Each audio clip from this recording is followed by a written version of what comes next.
अगर आप चाइना का टूरिस्ट या फिर बिजनेस वीज़ा अप्लाई करने वाले हो तो अभी रुक जाइए, क्योंकि चाइना एम्बेसी की तरफ से बहुत बड़ी अपडेट आई है वीज़ा रिक्वायरमेंट्स को लेके।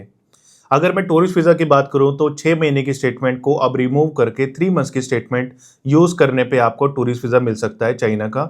और बिजनेस रिलेटेड भी बहुत बड़े अपडेट्स देखने को हमें मिले हैं। अगर आप इस वीडियो को अंत तक देखते हो तो आपके डाउट्स क्लियर हो जाएंगे कि कौन से बड़ी अपडेट चाइना एम्बेसी की तरफ से आई है। तो इस वीडियो को अंत तक जरूर देखना, और अगर आप चैनल पे न्यू हो तो चैनल सब्सक्राइब जरूर कर लेना ऐसी ही लेटेस्ट इमिग्रेशन अपडेट्स देखने के लिए। स्क्रीन पे आपको एक इंपॉर्टेंट नोटिस शो होगा जो कि चाइना एम्बेसी की तरफ से 10 अप्रैल 2026 को रिलीज किया गया है, यानी कि आज ही के दिन एक बड़ी अपडेट वीजा रिक्वायरमेंट्स को लेकर की गई है। तो चलिए इसको रीड करते हैं। Due to increase in the application volume, applicants are advised to submit their online application well in advance from their travel to avoid delay and to ensure that it does not affect travel arrangements to China। यानी कि आपका जो travel plan है उसके according आपको अपना visa apply करना है। फॉर एग्जांपल, अगर आपको मई में ट्रैवल करना है, मई के मिड में, तो आपको अप्रैल के मिड में या फिर अप्रैल के फर्स्ट वीक में अपना वीज़ा अप्लाई करना होगा, क्योंकि ज़्यादा एप्लीकेशन है जिसकी वजह से चेकिंग करने में टाइम ज़्यादा लग रहा है और आपका जो प्रोसेसिंग टाइम है वो ज़्यादा देखने को मिल रहा है। तो इसलिए चाइना एम्बेसी की तरफ से ये गाइडलाइन है कि आप एडवांस में अपना वीज़ा अप्लाई करें और कोशिश करें कि 1 से 2 महीने पहले अपना वीज़ा अप्लाई करें। इसके बाद हम बात कर लेते हैं फर्स्ट पॉइंट की visa application form must be accurately and completely filled, all supporting documents copies must be clear, ensure all information provided is true and correct. Failure to disclose information, concealment और falsification may result in serious consequences including rejection of the visa। आपको अपना application form completely proper तरीके से fill करना है, कोई भी column आपने ब्लैंक नहीं छोड़ना है। अगर आप इसको ब्लैंक छोड़ते हो या फिर इररेलेवेंट इन्फॉर्मेशन देते हो तो आपका वीजा एप्लीकेशन फॉर्म अनअप्रूव्ड हो जाएगा और वो रिजेक्ट हो जाएगा। इसके बाद है बायोमेट्रिक्स। अगर आप टूरिस्ट या बिजनेस कैटेगरी में कर रहे हो, यानी कि आपको 6 महीने से कम वीजा वैलिडिटी चाहिए, तो आपको बायोमेट्रिक करवाने की नीड नहीं है।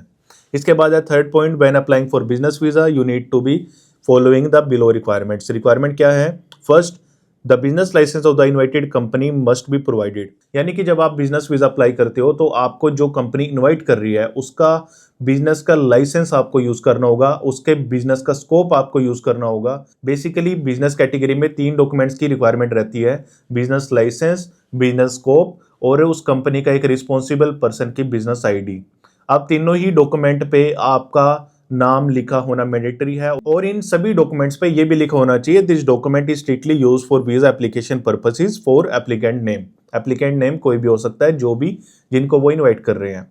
इसके बाद है आईडी। आईडी पे भी आपने सेम लिखना है। इनविटेशन लेटर में आपका पर्पस ऑफ विजिट क्लियर होना चाहिए। हैंड रिटन सिग्नेचर और स्टैंप कंपनी की होनी चाहिए जो कंपनी आपको इनवाइट कर रही है। तो बेसिकली आपको 3 डॉक्यूमेंट कंपनी की तरफ से और एक इनविटेशन लेटर, 4 डॉक्यूमेंट पे आपका बिजनेस वीजा लग सकता है चाइना का। इसके बाद है कवरिंग लेटर। अब कवरिंग लेटर में एक बड़ा चेंज देखने को मिल रहा है, जहां पे हम पहले सिंपल कवरिंग लेटर से भी वीजा ले लेते थे। अभी इन्होंने कुछ रिक्वायरमेंट्स लिखी है कि कवरिंग लेटर कैसा होना चाहिए। The cover letter must include the company profile such as the year of establishment, scope of business, यानी कि जो इंडिया में आप बिजनेस कर रहे हो उसका स्कोप क्या है, and clearly mention the specific purpose of your visit to China, exact duration of stay in China. यानी कि आपको पर्पस और एग्जैक्ट ड्यूरेशन बताना होगा अपने कवरिंग लेटर के थ्रू कि आप किन डेट्स में चाइना विजिट करोगे। उसके बाद इन्होंने ये भी बोला है कि सिर्फ डिस्क्रिप्शन लिखने से काम नहीं चलेगा, वो एक्सेप्ट नहीं किया जाएगा। लास्टली सबसे इंपॉर्टेंट पॉइंट, फोर्थ पॉइंट है, when applying for tourist visa the applicants personal saving bank account statement of recent 3 months with a minimum consistent monthly balance of 1 lakh rupees or personal deposit bank certificate of similar amount made at least 3 months before visa application date must be provided। अब यहाँ पे बहुत से applicant ये सोचते हैं कि FD का यूज नहीं हो पाएगा। एफडी का यूज इन्होंने ओपनली कर दिया है। अगर आपकी कोई एफडी 3 महीने से पहले बनी है तो आप उसके बेस पे भी अपना वीजा ले सकते हो। और बैंक स्टेटमेंट में तो आपको मैंने बता ही दिया कि 6 महीने की बजाय अब आपको 3 मंथ्स की बैंक स्टेटमेंट, अगर आप उसको मेंटेन करते हो मिनिमम 1 लाख रुपीज़, तो आप उसका यूज़ करके अपना चाइना का टूरिस्ट वीज़ा ले सकते हो।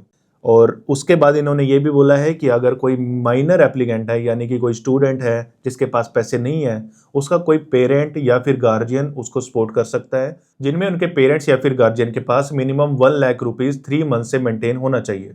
अब आपको समझ आ गया होगा कि बेसिकली क्या है। एक है कि वीजा एप्लीकेशन प्रॉपर हो, आपके बिजनेस रिक्वायरमेंट्स के बारे में इन्होंने बताया है कि आपके पास invitation letter, business licence, business scope और एक इन्वाइटर की आईडी आपके पास होनी चाहिए बिजनेस वीज़ा के लिए। और टूरिस्ट वीज़ा में आपके पास जहां स्टेटमेंट 6 महीने की लगती थी, अब 3 मंथ से काम चल जाएगा।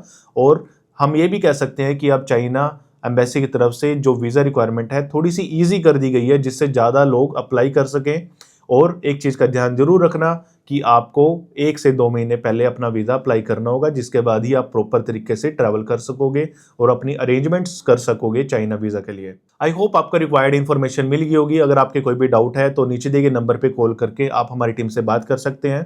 अपने चाइना का वीज़ा भी अप्लाई करवा सकते हैं हमसे। अगर आपको ये वीडियो यूजफुल लगी है तो इस वीडियो को लाइक जरूर करना, शेयर करना, सब्सक्राइब करना हमारे यूट्यूब चैनल को। Thanks for watching the visa venue.